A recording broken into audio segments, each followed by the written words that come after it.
કોણે કોણે અગ્નિમાં આહુતિ ન આપવી જોઈએ એના માટેનું વર્ણન મહાભારતમાં આવે છે. સ્વયં સરસ્વતી માતા પોતાના મુખેથી તાર્ક્ષ્ય નામના મુનિને કહી રહ્યા છે.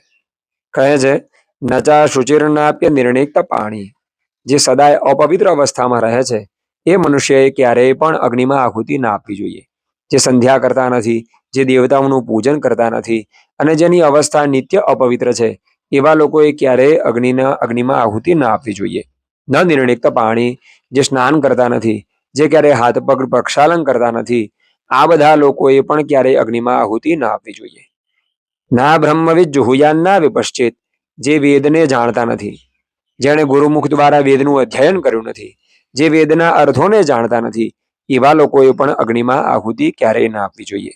શા માટે ના આપવી જોઈએ? તો કહે છે, ભૂત્સવ શુચિકામાં હિ દેવા.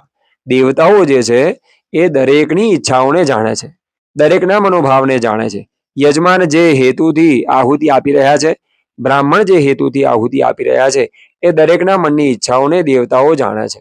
દેવતાઓને જોઈએ છે શું? તો કહે છે, શુચિકામાં હિ દેવા. દેવતાઓ પવિત્રતા ઉપર ધ્યાન આપે છે. જો મનુષ્ય અથવા યજમાન અપવિત્ર અવસ્થામાં છે તો દેવતાઓ એ આહુતિનો સ્વીકાર કરતા નથી. માટે પવિત્રતા સાથે આહુતિ આપવામાં આવે તો જ એ દેવતાઓ સ્વીકાર કરે છે. તો શુચિકામાં હિ દેવા. દેવતાઓ પવિત્રતાની ઈચ્છા રાખે છે. ના શ્રદ્ધાનાધિ હવિર્જુષંતી. એટલા માટે થઈને જે મનુષ્ય શ્રદ્ધાહીન છે એણે ક્યારેય અગ્નિમાં આહુતિ ના આપવી જોઈએ.